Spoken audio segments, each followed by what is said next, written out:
ہم نے رب کے حکموں کو توڑا، ہم نے پرواہ ہی نہیں کی۔ ہم سمجھے دنیا میں آئے ہیں تو ہماری دنیا ہے، آوارہ ہوں، خواہشات نفس کے مطابق زندگی گزاریں، آنکھیں بے حیائی میں لگی رہیں، سوچیں آوارگی میں لگی رہیں، کان نغمے سنتے رہے، زبان جھوٹ بکتی رہی، ظلم و جبر کا بازار گرم رکھا، عصمتیں عزتیں پامال کرتا رہا، لوگوں کا مال لوٹتا رہا، حق غصب کرتا رہا، کلیجی اور دل چیرتا رہا، لوگوں کو زخمی کرتا رہا، لوگوں کے جذبات سے کھیلتا رہا، پرواہ نہیں کی کہ یہ دنیا ہے، امتحان گاہ ہے، چند دنوں کے لیے آئے ہیں، اللہ کے حضور پیش ہونا ہے، عملوں کا حساب ہونا ہے۔ اب جب وہ دیکھیں گے کہ ہمارے ساتھ کیا ہونے والا ہے تو ان کے چہرے پہلے بگڑ جائیں گے۔ کیوں؟ وہ گمان کریں گے کہ ان کی ریڑھ کی ہڈی توڑ دی جائے گی، ایسے عذاب آئیں گے جس طرح کسی کی ریڑھ کی ہڈی ٹوٹ جائے تو اس کا چہرہ شگفتہ گلاب تو نہیں ہوتا، اس کا چہرہ جو ہے وہ تو کس قدر مرجھایا ہوا ہوتا ہے۔ تو اللہ ارشاد فرماتا ہے اس طرح ان کے چہرے ہوں گے۔ ابھی عذاب آیا نہیں ہے لیکن چہرے پہلے اترے ہوئے ہوں گے، اور جب عذاب کی بھٹی میں ڈالے جائیں گے، اللہ اکبر، اور وہ سخت عذاب، حضور نے جبریل امین سے پوچھا مجھے جہنم کے عذابوں کا ذکر سناؤ۔ عرض کی حضور سب سے ہلکے عذاب کی کہانی سناتا ہوں، اور وہ یہ کہ جہنمی کے پاؤں میں آگ کا جوتا رکھا جائے گا، باقی پورا بدن اس کا سلامت ہوگا۔ یہ سب سے ہلکے عذاب کی کیفیت ہے۔ اب پاؤں میں آگ کا جوتا ہوگا، حدت، گرمی، شدت اتنی ہوگی کہ دماغ پگھل کے ناک اور کانوں کے راستے سے باہر آ جائے گا۔ پاؤں میں رکھے ہوئے جوتے کی گرمی دماغ کو ایسے چڑھے گی کہ وہ پگھل جائے گا اور ناک اور کانوں کے راستے سے باہر آ جائے گا۔ تو اللہ کے عذاب کے خوف سے چہرے بگڑ جائیں گے، حالت سلامت نہیں رہے گی۔ یہ بات ذہن میں رکھیں کہ اللہ جس کو جہنم میں ڈالے گا اس کو اس صورت میں نہیں ڈالے گا، یہ محمدی صورت ہے، یہ شکل اس کی چھین لی جائے گی اور اس کی شکل بڑی کر دی جائے گی۔ اس کا ایک ایک دانت احد پہاڑ جتنا ہوگا۔ احد پہاڑ کا پھیلاؤ 15 کلومیٹر پہ ہے، 15 کلومیٹر کا ایک دانت، اور 32 دانت کتنے ہوں گے تو منہ کتنا بڑا ہوگا۔ اس کو اتنا بڑا اس لیے کیا جائے گا تاکہ وہ عذاب کی تکلیف زیادہ سہے۔ 70 گز موٹی کھال ہوگی، اور کھال جل جائے گی تو اللہ قرآن میں فرماتا ہے ہم نئی کھال دے دیں گے تاکہ عذاب کی تکلیف اس کو گوارا کرنی پڑے۔ پھر چیخے گا، چلائے گا، ہائے مجھے پانی دو، پانی دو، پیاس کی شدت ہے۔ 70 سال تک تو اس کی کوئی آواز ہی نہیں سنے گا۔ 70 سال کے بعد داروغہ جہنم چیخ کر کہے گا کیا مانگتا ہے؟ وہ بولے گا مجھے پانی چاہیے۔ کہا جائے گا تو بے بھی ملتا ہے پانی۔ پھر داروغہ جہنم اسے پانی دے گا، کوکا کولا کی بوتل دے گا یا پیپسی تھما دے گا یا منرل واٹر کی بوتل دے گا؟ نہیں، قرآن بتاتا ہے اسے مائے حمیم دیا جائے گا، کھولتا ہوا پانی، اور وہ اتنا گرم ہوگا جب پینے کے لیے چہرے کے قریب کرے گا اس سے اٹھتی ہوئی بھاپ کی وجہ سے چہرے کی کھال ادھڑ کے اس کے اندر گر پڑے گی، لیکن اس کے باوجود اس کو پینا پڑے گا۔ اللہ فرماتا ہے یہ دنیا ہی سب کچھ نہیں ہے، سمجھ لیا یہی سب کچھ ہے، آخرت کو بھول گئے، صبح اٹھے کام پہ چلے گئے، شام آئے آوارگی میں چلے گئے، صدائیں آتی رہی حی علی الصلاح حی علی الفلاح، کوئی پرواہ نہیں کی، نہ پیشانیوں نے سجدے کیے، نہ سوچوں میں پاکیزگی آئی، زندگی یوں گزار کے چلے گئے۔ ایسے نہیں، کہا ایک وہ ہوں گے جن کے چہرے شگفتہ گلاب ہوں گے، ایک وہ ہوں گے جن کے چہرے بگڑے ہوئے ہوں گے۔ اللہ اکبر، کلا اذا بلغت التراقی، یہ تو قیامت کا منظر ہے نا، قیامت سے قبل بھی ایک منظر ہے، اللہ اس منظر کو بھی بیان کر رہا ہے۔ کلا اذا بلغت التراقی، ہاں ہاں جب جان گلے کو پہنچ جائے گی۔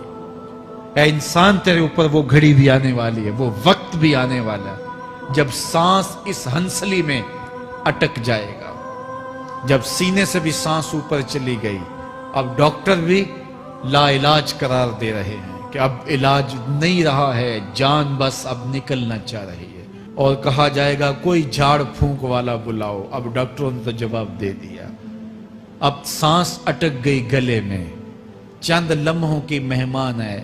اب ڈاکٹروں نے کہا اب ہماری جانب سے لا علاج ہو گیا، اب لے جاؤ اس کو گھر، یا وینٹیلیٹر پہ ڈال دیتے ہیں اس کو، بس اب ہماری جانب سے کوئی اس کا علاج نہیں ہے. اب گھر والے روتے ہیں, کہتے ہیں کوئی جھاڑ پھونک والا لاؤ, کوئی دم والا لاؤ, شاید وہ کوئی دم کرے تو اس کی جان میں جان آ جائے. ڈاکٹروں نے تو لا علاج قرار دے دیا. وَظَنَّ عَنَّهُ الْفِرَاقِ.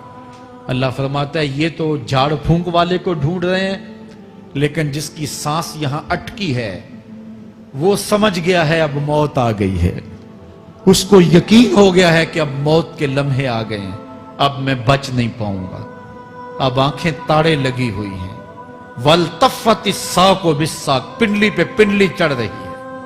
جب موت آ جاتی ہے تو پھر پنڈلی سے پنڈلی لپٹ جاتی ہے, اس کو پھر جدا کرتے ہیں اور جدا کر کے دونوں انگوٹھے باندھ دیتے ہیں تاکہ پنڈلی کے اوپر پنڈلی نہ چڑھے. اللہ وہ منظر بیان کرتا ہے, صاحب یہ وقت آنے والا ہے جب دونوں انگوٹھے باندھ دیے جائیں گے, جب ناک میں روئی ٹھونس دی جائے گی, جب چٹے لباس میں کفن دیا جائے گا, جب غسال کے سامنے بے بس پڑے ہوں گے, وہ چاہے یہ بازو اٹھائے چاہے یہ بازو اٹھائے, گرم پانی ڈالے یا سرد پانی ڈالے, جب بس پڑے ہوئے ہوں گے جو ہے وہ غسل دینے والوں کے, اور ناک میں روئی ہوگی اور دونوں انگوٹھے آپس میں بندھے ہوں گے. یہ محل, یہ ماڑی, یہ کوٹھیاں, یہ بنگلے جس کو سویر شام لگ کے حلال حرام کی تمیز کیے بغیر بنایا تھا, غوث اعظم رضی اللہ تعالیٰ عنہ بولے مکان بنا رہا ہے, بسیں گے اور حساب تو جا کے دے گا, اور یہ تو ایک رات بھی تجھے اس گھر کے اندر نہیں رکھیں گے کہ چلو ایک رات مہمان رکھ لیں. کہتے ہیں نہیں نہیں, مہمانوں نے بھی جانا ہے تو جلدی کرو, اس کو سپرد کراؤ. وہ تو تیرا لباس بھی پھاڑ کے اتاریں گے, خود غسل دینے کے لیے تیار بھی نہیں ہے. تجھ سے خوف آنے لگا ہے, جاندی واری ڈرونا بنے ہوتے, ہاتھ نہ لاندے ڈر دے, جنہ لئی تو پاپ کمائے اج کتھے نہیں تیرے کر دے. آج تو وہ تیرے ساتھ تجھے غسل دینے کے لیے آمادہ نہیں ہے. وَالْتَفَّتِ السَّاقُ بِالسَّاقِ. جب پنڈلی پہ پنڈلی چڑھنے لگ جائے گی, إِلَىٰ رَبِّكَ يَوْمَئِذٍ الْمَسَاقُ. اس دن تیرے رب کی طرف ہی لوٹ کے جانا ہے. فَلَا صَدَّقَ وَلَا صَلَّىٰ. اس نے نہ تو سچ مانا اور نہ نماز پڑھی. وَلَٰكِنْ كَذَّبَ وَتَوَلَّىٰ. ہاں جھٹلایا اور منہ پھیر کے چل پڑا. ثُمَّ ذَهَبَ إِلَىٰ أَهْلِهِ يَتَمَطَّىٰ. پھر اپنے گھر کو اکڑتا ہوا چلا. اولا لَكَ فَأَوْلَىٰ ثُمَّ أَوْلَىٰ لَكَ فَأَوْلَىٰ. تیری خرابی آ پہنچی, ہاں تیری خرابی آ پہنچی. اَيَحْسَبُ الْإِنسَانُ أَن يُتْرَكَ سُدًى. انسان دنیا میں یہ گمان کرتا ہے اس کو سدا چھوڑ دیا جائے گا. سدا عربی میں ایسے اونٹ کو کہتے ہیں جس کی مہار کسی کے ہاتھ میں نہ ہو. شترے بے مہار, جہاں مرضی جس گھاٹ سے چاہے پانی پیے, جہاں سے مرضی چارہ لے, تو شترے بے مہار کو کہتے ہیں سدا. تو یہ انسان بھی گمان کرتا ہے کہ میں بھی سدا ہوں, مجھے کوئی کیوں پوچھے, میرے جذبات پہ کوئی کیوں قدغن لگائے, مجھے کیوں روکے کوئی. بالخصوص جوانی کے ایام کے اندر جوان کو بڑا ہوتا ہے کہ کوئی مجھے کیوں, وہ تو ماں باپ کے کہنے میں بھی نہیں آنا چاہتا. وہ کہتا ہے کیوں مجھے روکتے ہیں, میری جوانی ہے, میرے جذبات ہیں, مجھے آزادی سے جینے دو, کیوں میرے راستے میں رکاوٹ بنتے ہو, میں سدا ہوں. اللہ فرماتا ہے نہیں, ایک اونٹ تو سدا ہو سکتا ہے جس کو میں نے اشرف المخلوقات بنایا ہے, اس کو تو سدا نہیں چھوڑوں گا, اس کو تو پابند بناؤں گا حکام کا. اب وہ کہتا ہے کہ نہیں نہیں, یہ کیسے دوبارہ اٹھائے جائیں گے. اب دوبارہ وہی بات پھر آ گئی. الم یک نطفۃ من منی یمنا.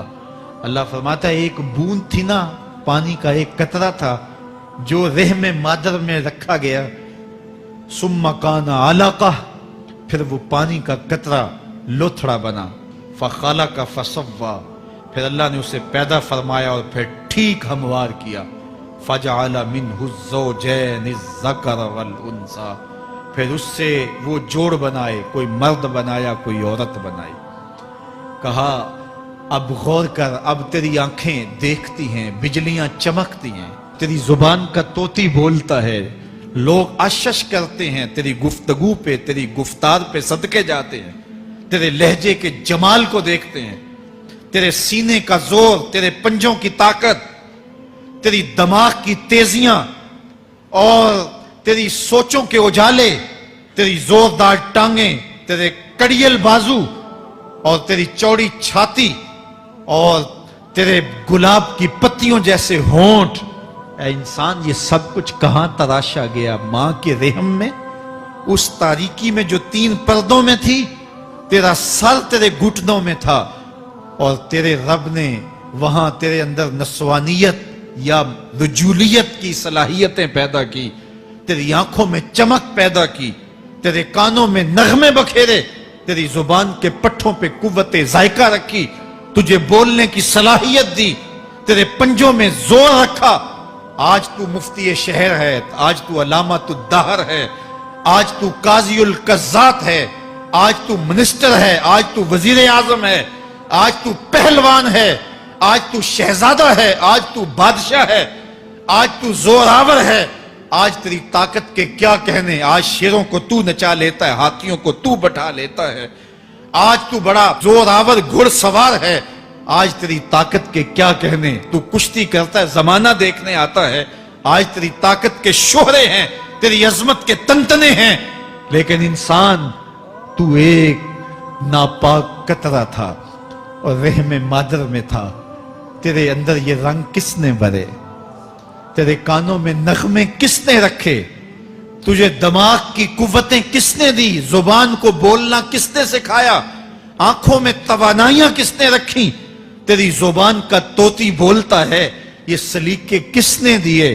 پھر اللہ فرمایا، کتنا زوردار بیان ہے، الیس ذالک بقادر علی ان یحیی الموتى، جو ماں کے پیٹ میں ایک نطفے کو ایک خوبصورت انسان بنا سکتا ہے، ہڈیوں کو جوڑ کے دوبارہ انسان نہیں بنا سکتا؟ کیا وہ دوبارہ تجھے کھڑا نہیں کر سکتا اپنے سامنے پیش ہونے کے لیے، جس کے حکموں کو تو نے توڑا ہے، جس کے فرامین کا تو نے مذاق اڑایا ہے؟ کیا وہ اتنا ہی بے بس ہے کہ اپنے حضور تجھے جو ہے وہ کھڑا ہی نہیں کر سکتا ہے؟ جس رب نے تجھے ماں کے شکم میں شکل دی، حضرت شیخ فرید الدین عطار بولتے ہیں، سانے کستی سلاتی می شود، ایسا کاریگر ہے مٹی سے بادشاہ بنا ڈالتا ہے۔ اس نے مٹی سے دارا و سکندر بنائے، اس نے مٹی سے جو ہے وہ رستم و سہراب بنائے، اس نے مٹی سے کیا کیا بنا دیا جو مٹی سے بادشاہ بنا سکتا ہے، جو نطفہ رحم مادر سے جو ہے وہ شکل اور صورت اور رنگ اور جمال بنا دیتا ہے۔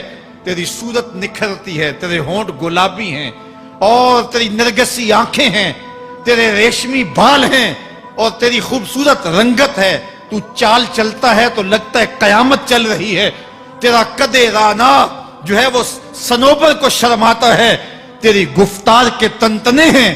جس نے اتنی خوبصورت شکل ماں کے رحم میں بنائی، کیا وہ ہڈیوں کو جوڑ کے دوبارہ انسان نہیں بنا سکتا؟ وہ دوبارہ انسان بنائے گا اور پھر تجھے اپنے حضور کھڑا کرے گا۔ اور ایک حدیث میں آتا ہے، اللہ بندے کو اپنے حضور کھڑا کرنے کے بعد اپنے سامنے سے ہٹنے نہیں دے گا جب تک 5 سوال نہیں پوچھ لے گا۔ ان عمرہ ہی فیما افنا ہو، اس کی عمر کے بارے میں پوچھے گا، کہاں ضائع کی؟ میں نے تجھے زندگی دی، 60 سال 70 سال 40 سال 50 سال، اس زندگی کو کہاں گزار کے آیا ہے؟ ان شباب ہی فیما ابلا ہو، اس کی جوانی کے بارے میں پوچھا جائے گا، جوانی کہاں گزار کے آیا ہے؟ مجنوں تو نہیں بنا رہا، خواہشات کا اسیر تو نہیں ہو گیا، دیوانوں کی طرح زندگی تو نہیں گزار کے آ گیا؟ تیری جوانی کسی چوک میں تو نہیں گزری، تیری جوانی آوارگی میں تو نہیں گزری، ساری رات سوشل میڈیا کے اوپر گندگی اور غلاظتیں تو نہیں دیکھتا رہا؟ تیری زندگی گزری کہاں ہے؟ تیری جوانی گزری کہاں ہے؟ اگر کوئی جواب نہ ہوا تو پھر کیا جواب دے گا؟ اور وہ کتنا خوش نصیب ہوگا جو کہے گا، مالک میری جوانی سجدوں میں گزری، میری جوانی قیام میں گزری، میری جوانی رکوع میں گزری۔ میرے حضور فرماتے ہیں، سبعۃ یظلھم اللہ فی ظلہ یوم لا ظل الا ظلہ، 7 اشخاص ایسے ہیں قیامت کے دن جب کوئی سایہ نہیں ہوگا، اللہ ان 7 کو اپنے عرش کا سایہ دے گا۔ ان میں سے دوسرا شخص میرے حضور نے بیان فرمایا، وَشَابٌ نَشَأَ فِي عِبَادَتِ اللَّهِ، وہ جوان جس کی جوانی اللہ کی عبادت میں گزری۔ جوانوں، اپنی زندگی کو مالک کی دہلیز پہ لے آؤ۔ جوانی وہی ہے جو مالک کی چوکھٹ پہ گزرے۔ اپنے دل کا تعلق جوڑو، عشق کرنا ہے تو پھر آمنہ کے لال سے کرو، محبت کا رشتہ ان سے جوڑو، تعلق کا ربط ان سے قائم کرو، جوانی کو دین کی راہ پہ ڈالو۔ اللہ اکبر۔ سنو میرے حضور کا فرمان، انا حبیب اللہ، میں اللہ کا حبیب ہوں۔ پھر فرمایا الشاب التائب حبیب اللہ، جو جوانی میں توبہ کرے وہ بھی اللہ کا حبیب ہے۔ آؤ اللہ کے حبیب بن جاؤ، اللہ کے حبیب بن جاؤ، اللہ کے حبیب بن جاؤ، اللہ کے محبوب بن جاؤ۔ لیلۃ القدر کی گھڑیاں ہیں، رات کا پچھلا پہر ہے، اللہ کے حضور یہ عہد کر کے اٹھو، مالک جو زندگی گزر گئی، آئندہ جوانی کا ایک ایک لمحہ تیرے لیے گزرے گا۔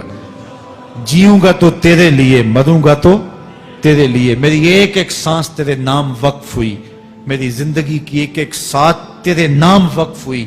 میں اپنا سب کچھ تیرے لیے پیش کرتا ہوں۔ میری زندگی کا مالک بھی تو ہے، میری موت و حیات کا خالق اور مالک بھی تو ہے۔ یہ زندگی تو نے دی، تیری امانت ہے، تیرے حضور ہی پیش کرتا ہوں۔ اور لیلۃ القدر کی گھڑیوں میں اس عزم کے ساتھ گھروں کو لوٹو کہ اللہ میری زندگی کا ایک ایک لمحہ تیرے نام ہوا، آنے والے موسم تیرے نام ہوئے، میری جوانی تیرے نام ہوئی، میرے آنسو تیرے نام ہوئے، میری پیشانی تیرے نام ہوئی، میرے دل کی دھڑکن تیرے نام ہوئی، میری صلاحیتیں تیرے نام ہوئی۔ میری زبان بولے گی تو تیری تسبیح بولے گی، تیرے ذکر کے ترانے پڑے گی، میرے کان سنیں گے تو قرآن کے نغمے سنیں گے، میری آنکھیں دیکھیں گی تو مالک تیری قدرت کی نشانیاں دیکھیں گی، تیرے رسول کا روضہ دیکھیں گی، تیرا کعبہ دیکھیں گی۔ مالک میری زبان سچائی کے نور سے مالا مال ہوگی اور میں ساری زندگی تیرے نام کرتا ہوں۔ اور جب آپ اپنی ساری زندگی اللہ کے نام کر دیں گے تو پھر وہ پوری کائنات تمہارے نام کر دے گا۔ کی محمد سے وفا تو نے تو ہم تیرے ہیں، یہ جہاں چیز ہے کیا لوح و قلم تیرے ہیں۔ اللہ آپ سب کو اپنی پناہ میں، امان میں اور حفاظتوں کے ساتھ میں رکھے۔